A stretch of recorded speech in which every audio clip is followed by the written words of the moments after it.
Hey guys, Frosty Knives here, back with another book review. Today we are going to be taking a look at the newest Stephen King book out on the market. We're going to take a look at Stephen King's If It Bleeds.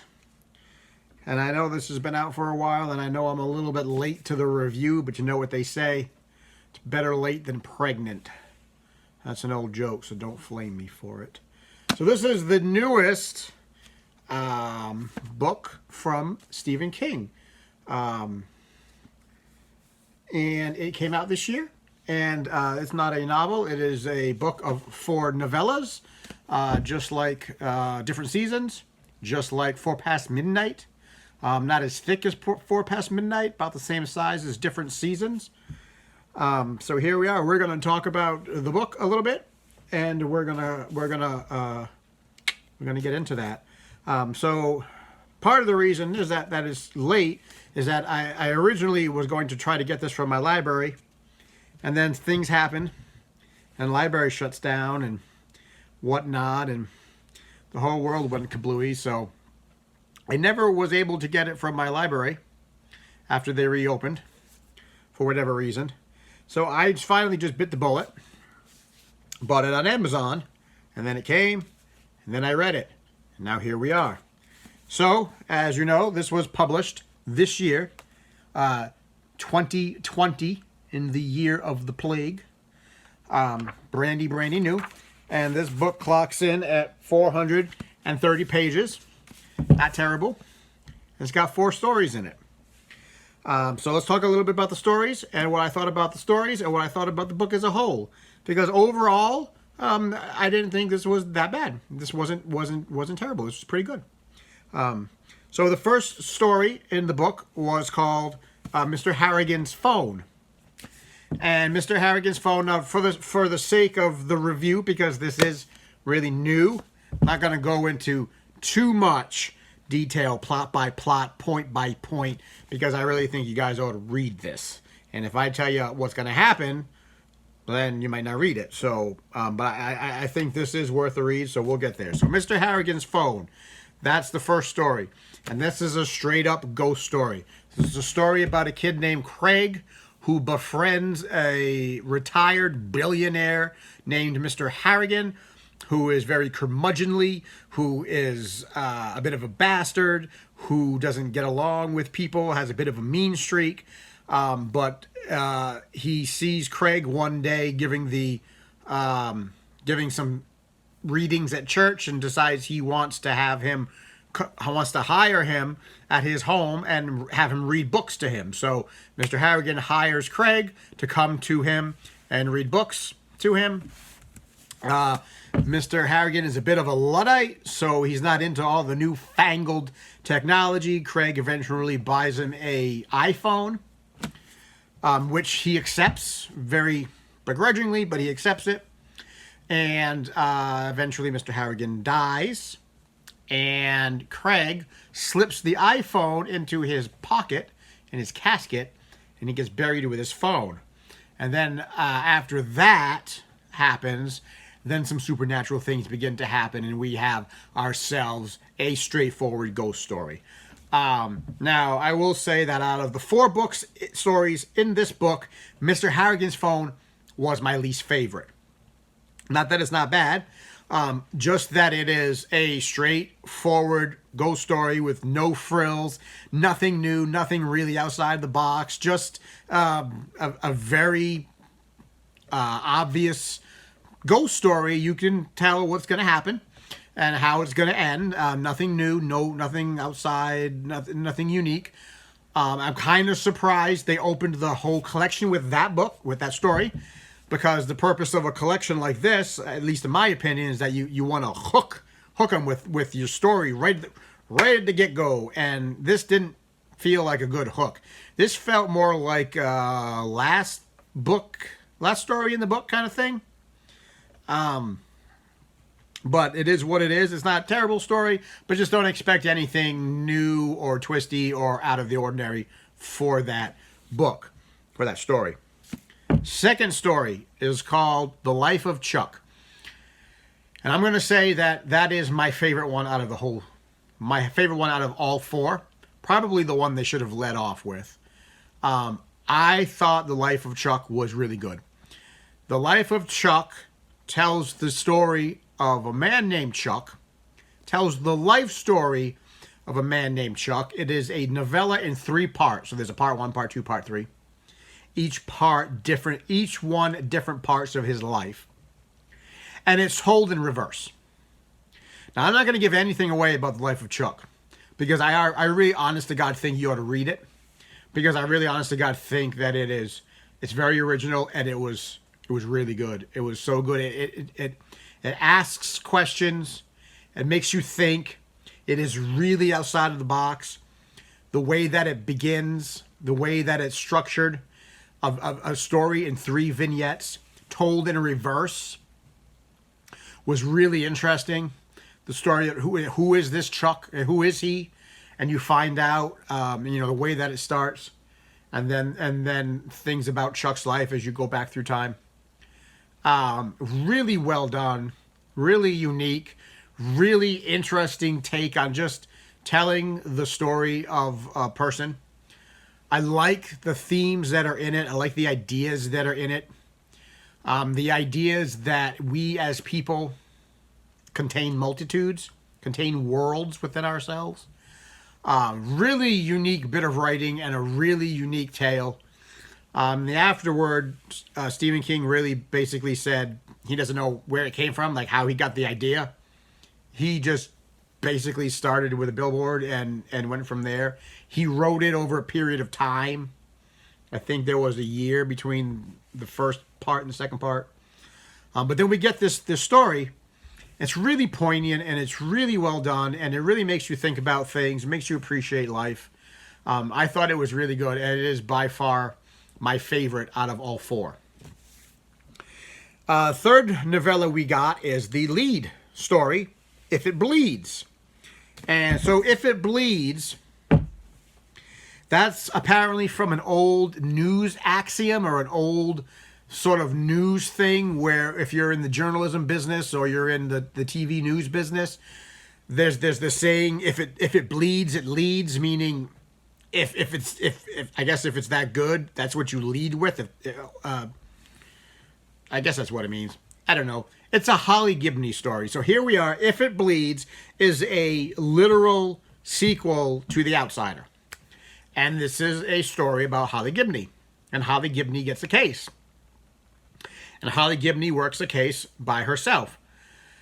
I liked the book a lot. I liked If It Bleeds. I think I almost like If It Bleeds more than I liked The Outsider.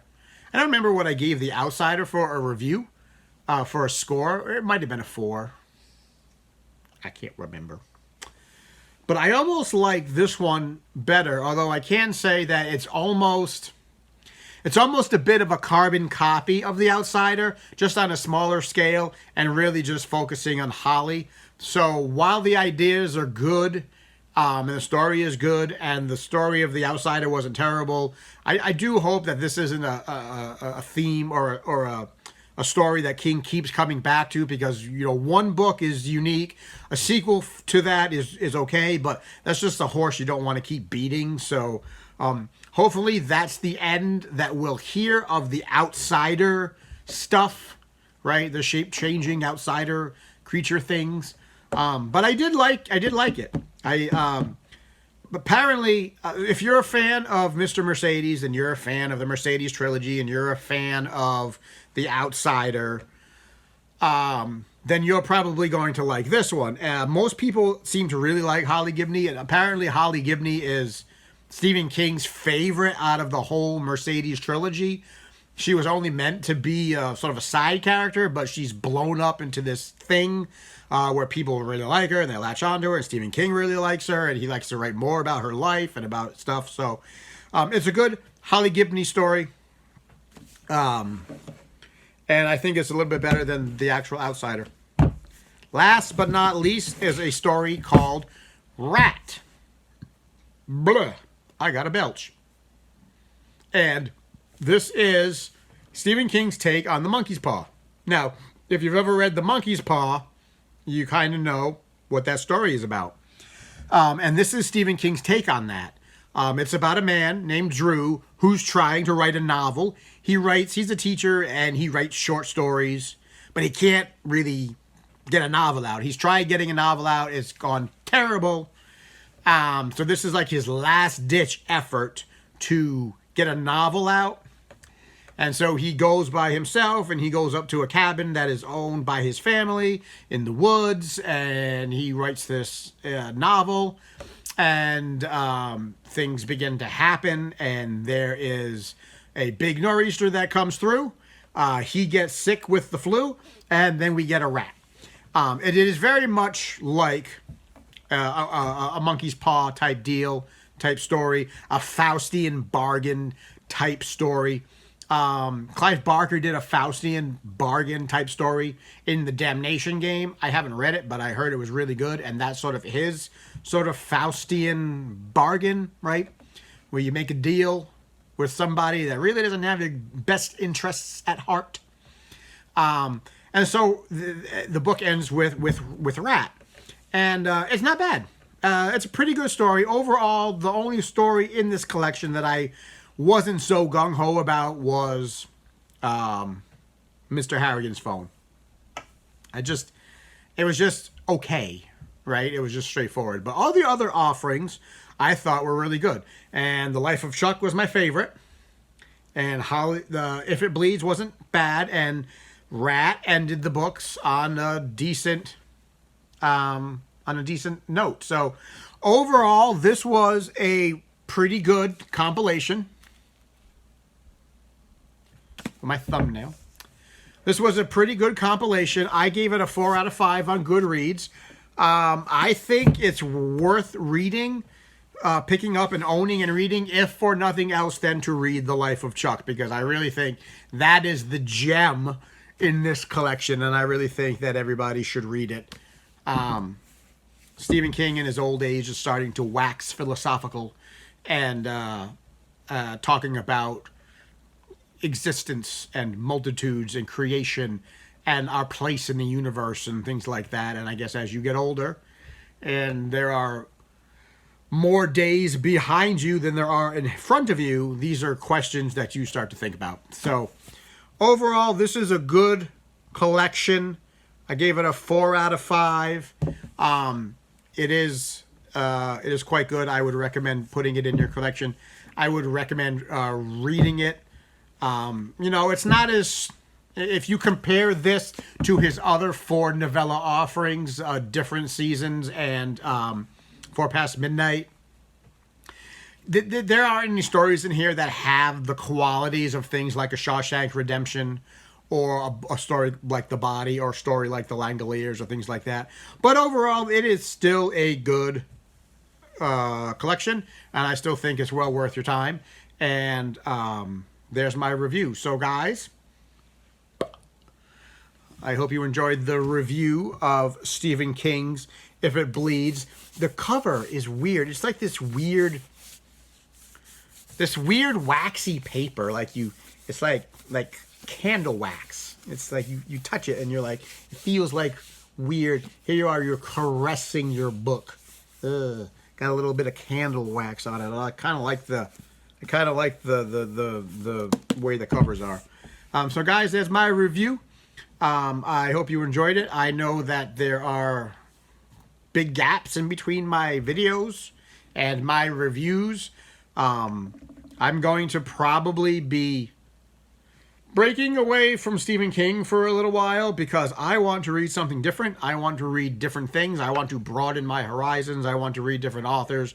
I want to read different types of stories and books, and I think right now I'm reading a thriller, murder, crime thriller kind of thing. And I got some other books that have been sitting on this shelf back here for ages, literal ages, months and years, brand new books that I buy, that I rescued from bookstores, from used bookstores, and that I've never read. And I look at them and I pick them off the shelf and I go, look, I got stuff over here, I got stuff over there, I got stuff over there, and I got so many books here that I want to read. So many different things. There's even books right back here. I never even made it through my Anne McCaffrey stuff that I wanted to do. And I've got almost all of the Anne McCaffrey Dragon Rider, Dragons of Pern stories. So there's a lot that I want to read and a lot that I want to I want to get back to reading for the sake of reading rather than reading for the sake of reviewing. Not that I won't continue to do reviews. They just might be a little farther and few between when I feel like I want to review something. But I really want to get back to reading for reading's sake. So I don't feel like I need to do something, right? I need to read something to review it. I just want to read because I enjoy it. I want to read different things. I want to read different authors. I want to broaden horizons. I want to read different stuff. So, and I might still continue to do the classics. I know we started out at the beginning of the year that this was going to be the year of classics, and we started with The Exorcist, and then we did with The Haunting of Hill House, and then we did The Omen. And I've still got stuff over there. I've still got Amityville Horror. I've got Amityville Horror 2.